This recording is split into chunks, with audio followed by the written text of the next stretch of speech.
जितेंद्र बाबू आगे बढ़ो, हम तुम्हारे साथ हैं। अरे केटली केटली को वोट दो। असा कसा येत नाही।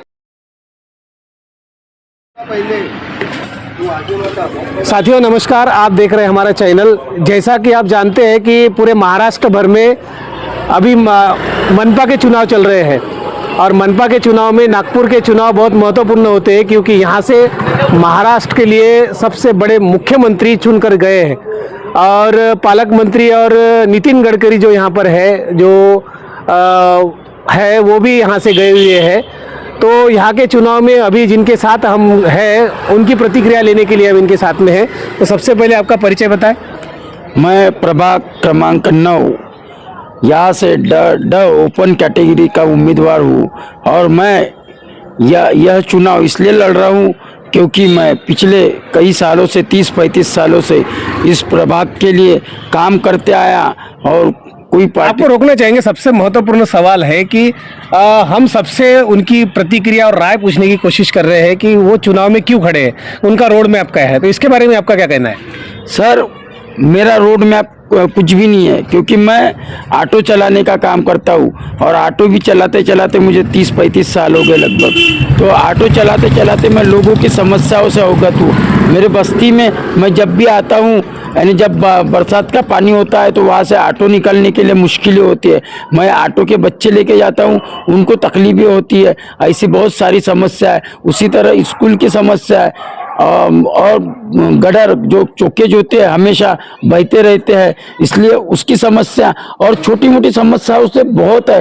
तो जो नगर सेवक आते हैं वो इस समस्या का निजात ही नहीं करते, सिर्फ आते हैं और बोलते हैं कि आप कल आइए परसों आइए। ये छोटी मोटी समस्या जो कि नगर सेवक का काम होता है। मैं अगर साथियों मुझे चुन के दिए तो मैं ये आपसे वादा ही नहीं, मैं आपको वचन देता हूँ कि मैं आने वाले समय में आपका हर समस्या का छोटे से छोटे और बड़े से बड़े समस्याओं का निराकरण करूँगा। जैसे कि दवाखाना लेके जाना, वैसे भी साथियों मैं ऑटो चलाता हूँ। रात में कोई भी मेरे घर में आया तो मैं कितनी भी रात हो। आपके पास फिर से आते हैं। अभी आपके साथ जो सदस्य हैं उनके लोग हैं, उनकी भी जानकारी राय लेते हैं। सर, आपका परिचय?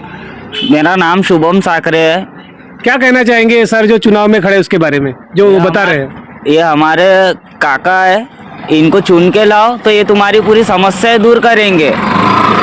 जो बाकी लोग इसके पहले चुन के गए उसके बारे में क्या कहना है? और बाकी लोगों जीत के आए और सिर्फ भागे हैं यहाँ से बस्ती के अंदर से, कोई दूसरी बार शकल भी नहीं दिखाए हैं। ये कम से कम अपने बस्ती के इंसान है और अपने को 24 घंटा दिखेंगे। तो इनको एक वोट कम से कम ड वाला जो है दे के समर्थन कीजिए। तो धन्यवाद। सर, आपका भी परिचय बताएं। मेरा नाम सोहेल कुरैशी है, मैं इनका मित्र हूँ और इनको पूरा सपोर्ट देने के लिए इनके साथ खड़ा हूँ। आप इनके साथ हमेशा घूमते दिख रहे हैं, हमें पता चला है। तो आपका क्या कहना है इनको चुनाव चुनकर देने के बारे में?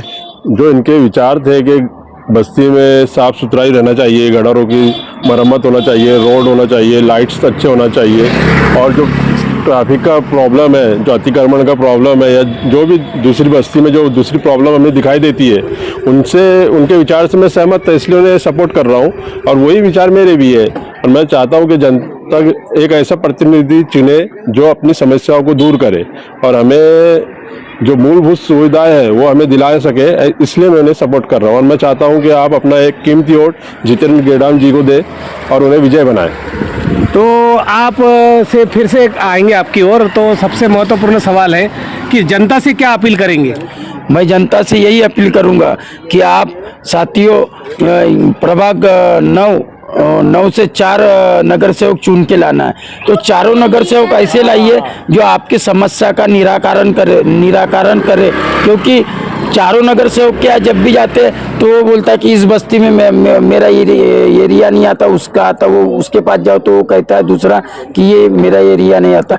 इस तरह वो एक तरफ से दूसरी तरफ भगाते रहते हैं और लोग भागते भागते आखिर अपने घर में बोलते कि ये क्या अपनी, ये लोग सिर्फ खाना पूर्ति करते हैं और बाकी कुछ नहीं। क्योंकि इसके पहले भी जो नगर सेवक है एक बार चुन के आए, पैसों के माध्यम से उन्होंने लोगों को खरीदे, दारू मटन और चिकन ये खिला के उनको इतना बेदम कर दिए कि उन लोग वोट की कीमत न जानते हुए उनको रातों रात उनको खरीदा गया साथियों। तो ऐसे वोटर जो है और ऐसे जो लोग हैं जो चुन के आज भी आज के तारीख में साथियों करोड़ों करोड़ रुपए लेके आ रहे हैं, जबकि जो निवडणूक का ये सिर्फ 15 लाख की दी है और अभी तक लोगों इन्होंने 1 करोड़ की ये की है। ऐसी कई राजनीतिक पार्टियां है साथियों। तो और मेरे पास कुछ भी पैसा नहीं है साथियों, मुझे तो लोग पैसा लगा रहे हैं साथियों, हर चीज के लिए पैसा लगा रहे हैं और सारी चीजों के लिए ये पैसा लगा रहे हैं। और इसलिए मेरा हौसला बहुत बुलंद है क्योंकि मेरे साथ लोग हैं। तो यह थे माननीय जितेंद्र गेडाम जी, जो वार्ड इनका प्रभाग 9 है और ड से चुनकर आने के लिए ये चुनाव में खड़े हुए हैं। तो इन्होंने जो बात कही है इसके बारे में आपकी क्या राय है? हमें यह पता चला है कि नागपुर में जो पालक मंत्री है वो भी ऑटो चलाते थे और देश के जो प्रधानमंत्री है वो चाय बेचते थे। चाय बेचते बेचते वो प्रधानमंत्री बने और ऑटो चलाते चलाते वो पालक मंत्री बने। तो हमारे साथ में अभी ऑटो चालक है। इनको आप क्या बनाना चाहते हैं और इनकी क्या बनने की ख्वाहिश है ये आपने सुना, और आप क्या इनको वोट करेंगे इसके बारे में आपकी क्या राय है हमारे कमेंट बॉक्स में जरूर बताएं। और इनकी जो बातें हैं लोगों तक पहुंचाने के लिए शेयर करें, लाइक करें और कमेंट करें। धन्यवाद। बाबू आगे बढ़ो, हम तुम्हारे साथ हैं। क्या बात है।